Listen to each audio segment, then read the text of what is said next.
여러분, 고양이 좋아하십니까? 진짜 미친듯이 귀여운 생물체 고양이. 사뿐사뿐 걷는 것도 뭔가 우아하고 날렵하기도 하고 무심한 듯 까불기도 하는 매우 매력 넘치는 동물이죠. 무엇보다 순수하게 그냥 매우 귀엽습니다. 주기적으로 고양이가 키워지고 싶어지는 시즌이 찾아왔으므로 이번엔 그냥 고양이에 대한 재미난 몇 가지 이야기를 해보겠습니다. 바로 갑시다.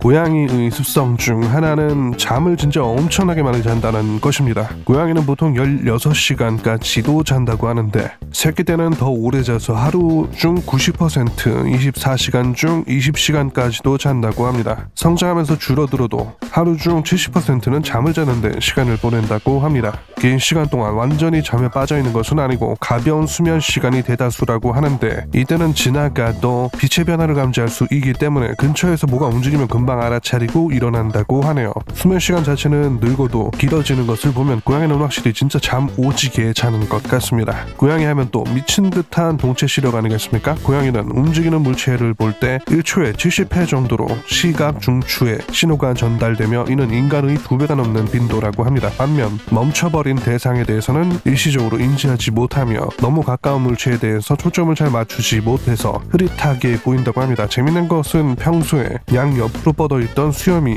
눈앞의 물체를 잡으려고 할 때는 정면을 향한다고 하네요. 신기하고요. 고양이의 청각도 동물스럽게 예민합니다. 고양이는 45Hz에서 64,000Hz까지를 들을 정도로 넓은 영역을 들을 수 있습니다. 개의 경우 67Hz에서 45,000Hz, 인간의 경우는 20Hz에서 20,000Hz를 듣는다고 하니까 고양이가 훨씬 청각이 발달했다고 볼 수 있겠습니다. 게다가 고양이 양쪽 귀는 32개의 근육으로 발달해 있어서 움직임이 자유롭고 소리가 어디서 들리는지 정확하게 파악할 수도 있습니다. 개도 그렇지만 후각도 꽤 발달해서 고양이는 인간보다 5배에서 10배 더 많은 후각 상피 세포를 가지고 있다고 합니다. 후각으로 페로몬 성분을 수집하는 게 가능해서 냄새를 통해서 순간적으로 상대 고양이의 나이, 성별, 성숙도, 영양 상태와 몸집 등을 파악할 수도 있다고 합니다. 냄새를 통해서 상대 고양이가 최근에 어디에 있다가 왔는지도 알아낸다고 하네요. 그리고 고양이의 특징적인 특유의 야옹거리는 울음소리가 진짜 매우 귀엽고 고양이를 대표하는 키워드 중 하나인데 이게 재밌는 게 고양이들끼리는 거의 야옹이라는 울음소리를 내지 않는다고 합니다. 이런 울음소리는 새끼 고양이가 자기 어미에게 내는 소리로 성묘가 된 후에는 다른 고양이에게 이런 소리를 내지 않는다고 합니다. 그런데 주인과 주변 인간에게는 이런 울음소리를 내는 것이죠. 인간에게는 거의 대부분 야옹거리며 우는 것이라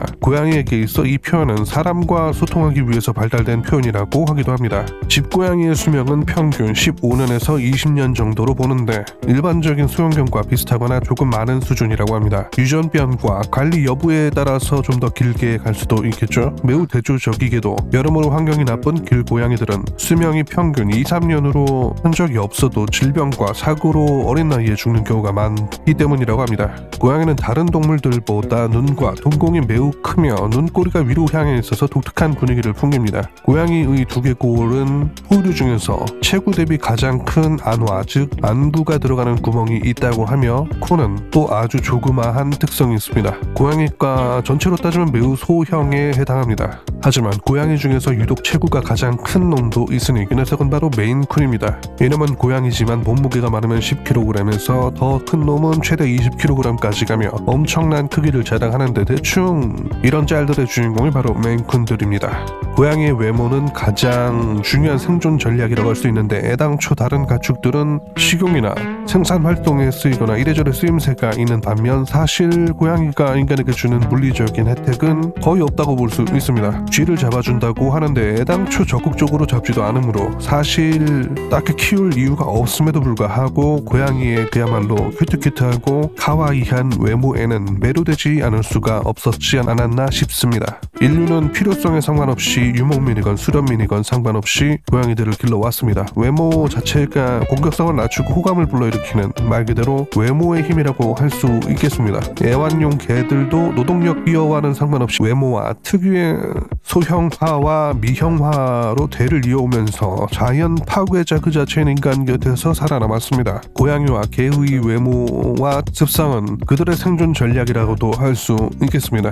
멀리 나갈 것도 없이 국내만 봐도 2023년 기준으로 151만 마리를 키우는 것으로 추정한다고 하네요. 야생 고양이는 사냥을 통해서 주로 쥐, 새, 생선, 벌레, 뱀, 개구리 등을 잡아먹고 살며 도시 근처에서 살아가는 길고양이들은 사냥보다는 인간이 버린 음식을 주워 먹으면서 살아갑니다. 애완고양이는 당연히 사료가 일반적이죠. 특징적인 것은 단맛을 느끼고 좋아하는 개와는 달리 고양이들은 단맛을 못 느낀다고 합니다. 식물성 재료에서 나오는 설탕, 꿀, 물엿, 과일 등의 맛은 자연계에서는 순수한 육식동물인 고양이가 굳이 느낄 필요는 없었다고 하는 모양입니다. 반면 쓴맛에는 매우 민감한데 자연에서 독성분이 대부분 쓴맛을 내기 때문에 거기에 예민하도록 진화한 것으로 알려져 있습니다. 타이레놀, 자이리톨, 카페인, 초콜릿은 고양이에게 매우 치명적이라고 알려져 있습니다. 모두가 아시다시피 반면 타우린은 고양이에게 필수적으로 필요한 성분으로 스스로 체내에서 합성해내지 못하기 때문에 본능적으로 타우린이 많이 들어간 먹잇감을 찾게 된다고 합니다. 보통 수산물에 많이 들어있으니 고양이가 그쪽 류를 좋아하는 것이라고 하네요. 또 고양이는 특유의 균형 감각과 착지 능력이 유명한데 정교한 컨트롤이 가능한 꼬리 역시 균형 감각에 시너지를 줍니다. 고양이는 아시다시피 매우 좁은 담 위에서도 안정적으로 잘 걷고 높은 곳에서 떨어질 때도 반사적으로 유연하게 몸을 움직여서 똑바로 서서 발로 착지합니다. 특유의 신체 구조와 유연성으로 몸 전체에 충격을 고르게 분산되게 하여 안정적으로 착지하는 능력이라고 할 수 있겠습니다. 하지만 그렇다고 무조건 부상 없이 착지하는 것은 아닙니다. 자세한 것은 캣라이팅 리플렉스라고 검색해보시면 고양이 특유의 반사적인 낙하에 대한 원리나 연구 등에 대해서 알아보실 수 있습니다. 그리고 제가 개인적으로 좀 궁금했던 건데 고양이들은 보통 개다래나무, 개박하 등등이 환장하지 않습니까? 이거 갖다 주면 술이나 마약한 것처럼 갑자기 막 몸을 뒹굴고 굴러다니고 난리가 나죠. 이 현상은 고양이만이 아니라 고양이과인 호랑이나 사자도 이렇게 반응한다고 합니다. 대체 왜 그런가? 뭔 현상인가 좀 궁금했었거든요. 대충 찾아보니까 네페탈락톤이라고 하는 성분 때문이라고 합니다. 이 성분은 고양이과 동물의 중추신경을 자극해서 흥분시키는 작용을 한다고 합니다. 건강에 해롭지도 않고 부작용도 없고 중독 증상도 없어서 무해하다고 하는데 일본의 이와대, 교토 나고야 대학 그리고 영국의 리버풀 대학의 공동조사에 의하면 개박하의 가지나 잎에 고양이가 몸을 비비거나 하는 행위는 털에 네페탈락톤을 묻혀서 모기에게 물리지 않게 하는 본능임을 밝혀냈다고 합니다. 매우 흥미롭죠? 현대로 갈수록 점점 모기가 덜 보이게 되었지만 예전에는 벼룩과 모기들이 들끓어서 여러 가지 문제를 일으켰는데 네페탈락톤은 어느 정도 방충 효과가 있어서 모기들이 싫어한다고 하네요. 개박하 화분에서 잎에 즙을 빨아먹은 모기가 죽기도 했다고 합니다. 고양이가 해롱거리고 막 좋아하는 것만 생각했는데 사실 이런 효과와 본능이 있었다는 게 놀랍습니다. 고양이와 관련된 이야기들을 더 하려고 했는데 제가 감기에 걸려서 목과 코가 좀 맛이 가는 바람에 이번에는 여기까지만 하겠습니다. 고양이가 너무 귀여워가지고 종종 고양이를 다루고 싶다는 충동이 매년마다 생기는데 한번 조금 풀어봤고요. 다음에 언젠가 또 다른 걸 다뤄보기로 하겠습니다. 하여간 영상 마무리하고요. 다음에 보십시다. 수고요.